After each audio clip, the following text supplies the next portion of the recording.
We're seeing the adaptation of artificial intelligence and automation as an upward trend.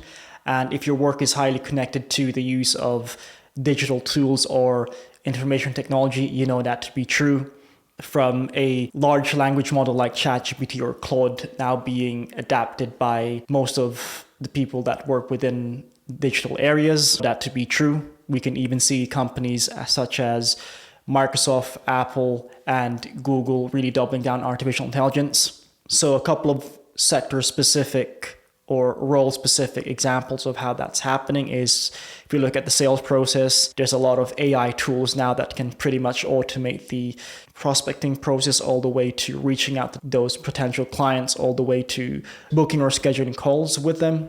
And if we look at the marketing sector, you can launch an omnichannel paid advertising campaign within minutes using Google Ads Performance Max. So the future is happening now. With those changes, I thought there was some room to potentially talk about what are the things happening currently and potentially in the future, skills that I recommend to be aware of or preferably upskill in, and hence shooting this video. A lot of my inspiration comes from two resources from the World Economic Forums and McKinsey, which I will leave links in the summary section below.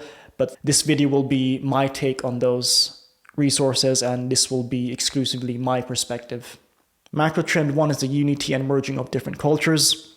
If you look at the way we learn about things or the way we engage in different ideas, it's usually from different perspectives. With the advent of the internet, our ways of learning about new information, acquiring new information, and the deployment of that information has exponentially increased. You can literally know what someone is going through halfway across the globe in real time, not in minutes, not in seconds, but in real time.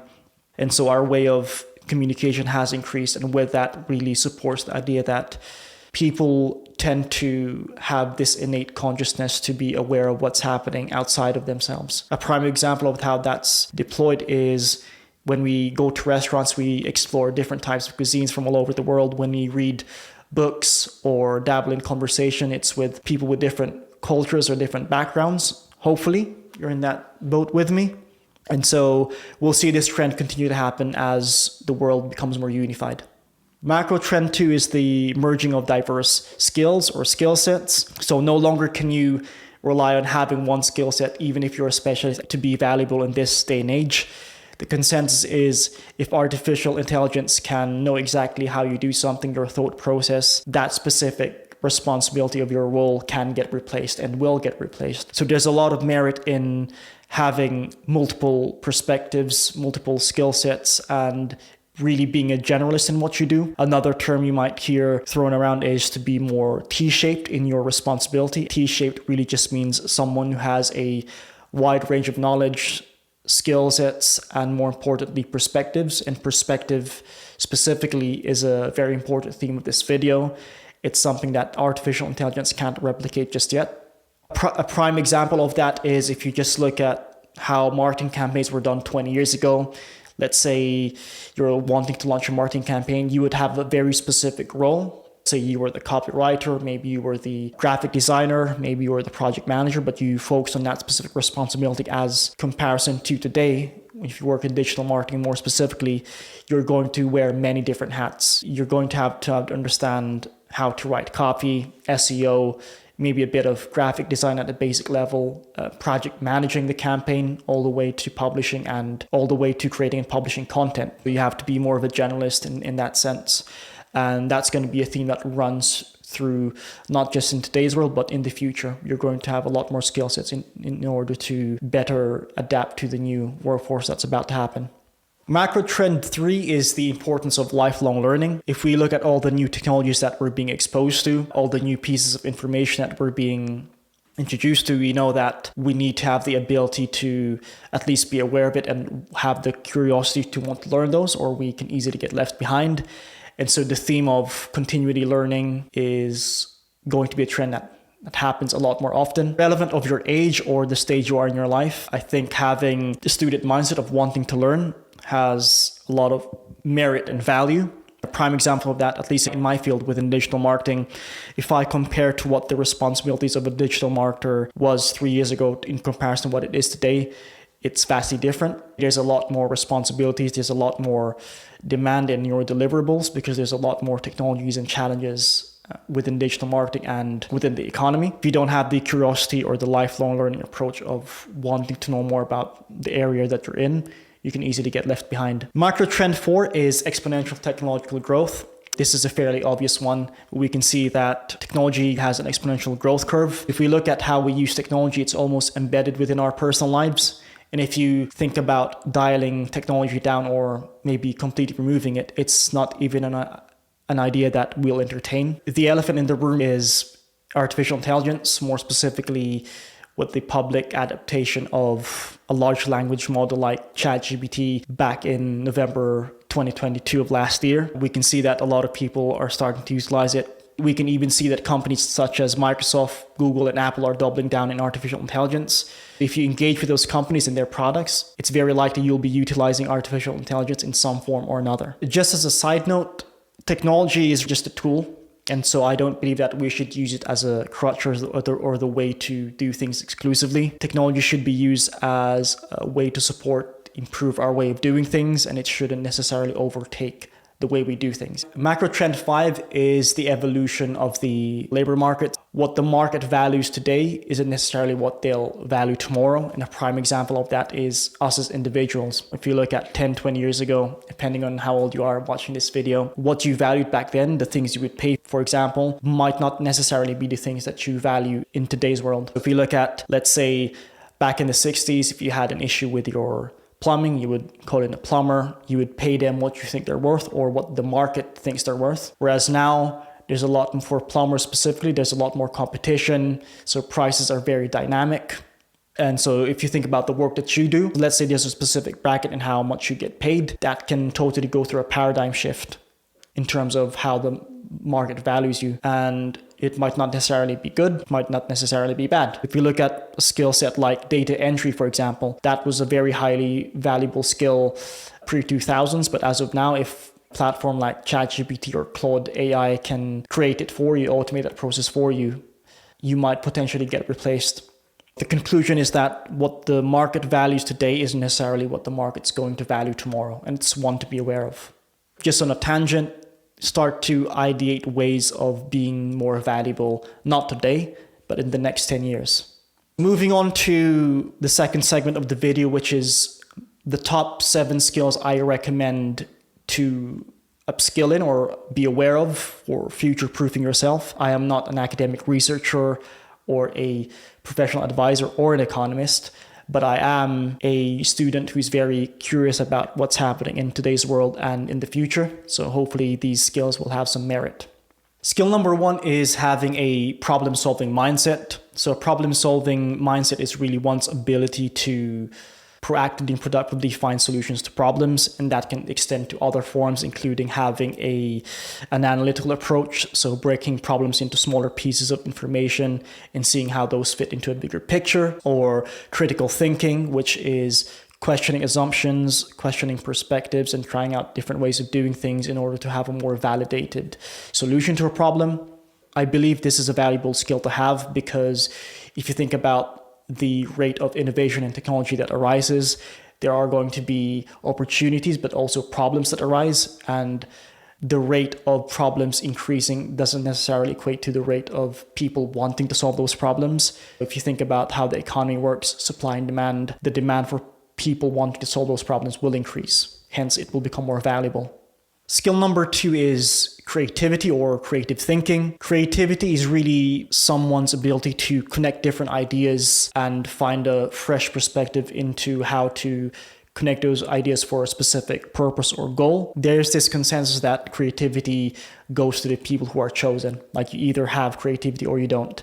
I completely disagree with that. I believe that creativity is a skill that you can cultivate and work on through effort and determination. Creativity is being curious enough to connect different ideas to create something, whether that's to create an idea, create a product or a business. And I like what Steve Jobs said. He's been quoted to say that creativity is just connecting things. Why do I think creativity is going to be valuable in today and tomorrow's market? Creativity really breeds individualism. It breeds uniqueness.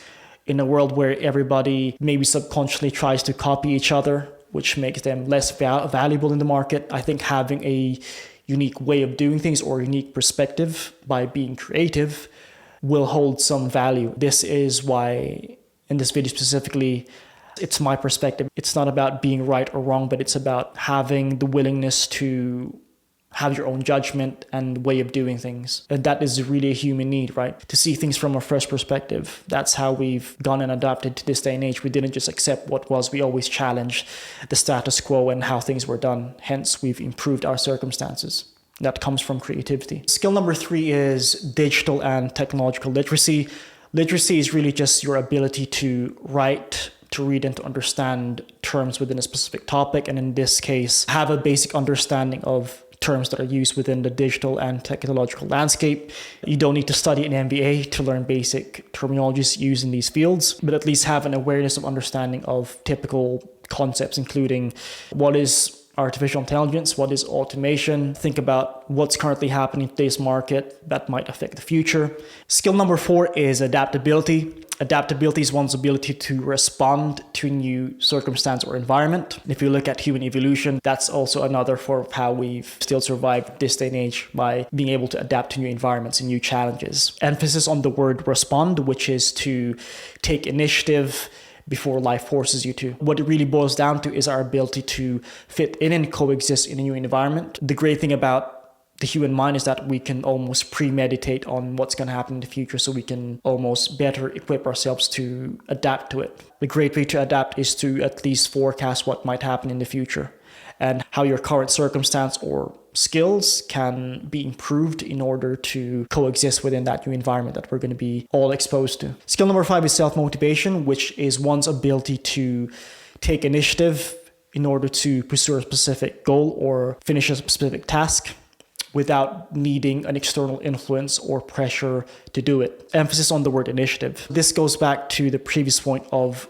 premeditating and what might happen in the future, what problems we might all face as society and as individuals. Self-motivation is almost taking a step before it happens. It's really helping you have a better strategy in adapting to the new future. No longer can you rely on the education system, the government, or even our peers to help us understand what's happening. They barely know what's happening themselves, so how do you expect to use them as a support system? I think it's our responsibility to support ourselves, and to that, only you can really give 100% priority to you. Why not have self-motivation? And self-motivation is one way to do that. Skill number 6 is having a growth mindset. The term growth mindset is a term coined by Carol Dweck, who's a psychologist and the author of the book Mindset. The growth mindset is simply a thought process or way of doing things where you believe you can improve your circumstance or your skills if you put enough effort, hard work, determination, and over time, as opposed to the fixed mindset, where you believe that your current circumstance and skill is unchangeable and static.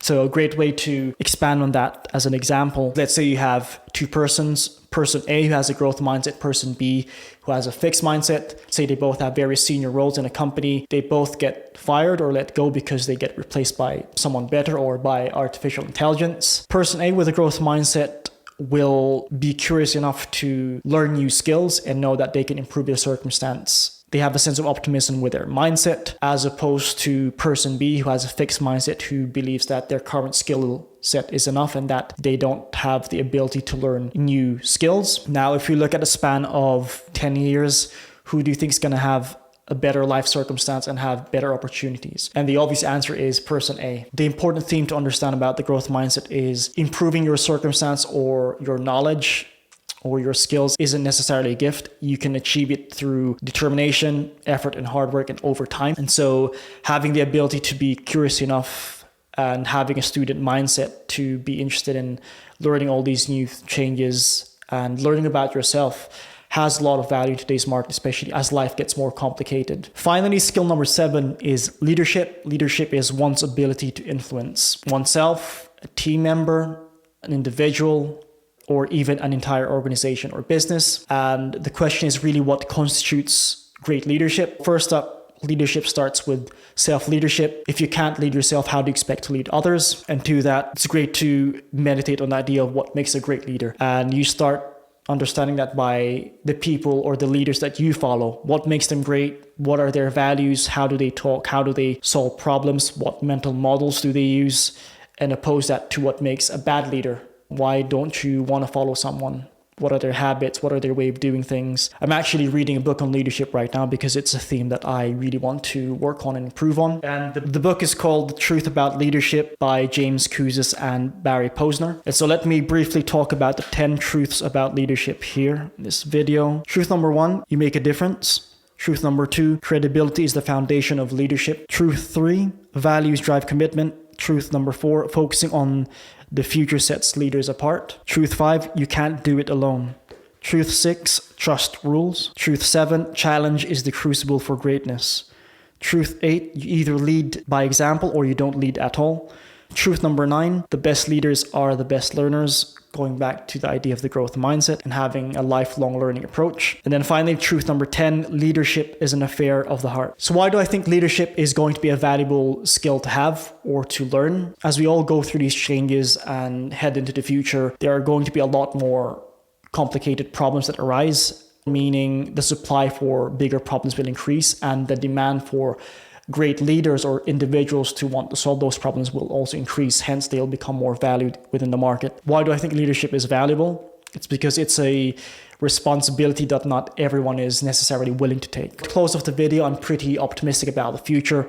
That's the side and perspective I'm going to take. And hopefully this video has shed some light in helping you at least be aware of what's currently happening and how it might affect you in the future. I know that the segments on the skills to learn, it's very soft skill biased, but there's a reason to that. If I've missed out on any hard skills like learning about artificial intelligence, machine learning, data science, software engineering, or even cybersecurity, leave them in the comments below. I'd love to hear your perspective. Thank you for watching the video. Until next time, peace.